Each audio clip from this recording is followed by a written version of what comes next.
साम्राज्य, सामान्यांचा असामान्य आवाज। महानगरपालिका निवडणुकांच्या पार्श्वभूमीवर सध्या एक वेगळीच चर्चा राजकीय वर्तुळात आणि सामान्य नागरिकांमध्ये सुरू झाली आहे।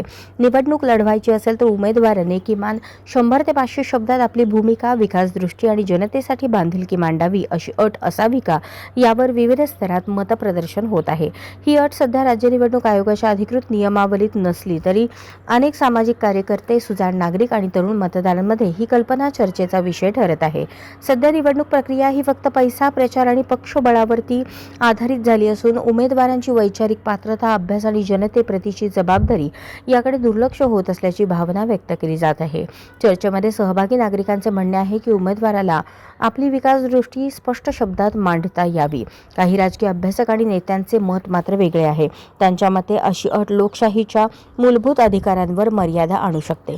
महत्त्वाचे म्हणजे राज्य निवडणूक आयोगाने सध्या असा कोणताही नियम लागू केलेला नाही। मात्र वाढती मतदार नाराजी, भ्रष्टाचाराचे आरोप आणि पैसे देऊन उमेदवारी यांसारख्या विषयांमुळे अशा कल्पनांना नागरिकांकडून पाठिंबा मिळताना दिसत आहे।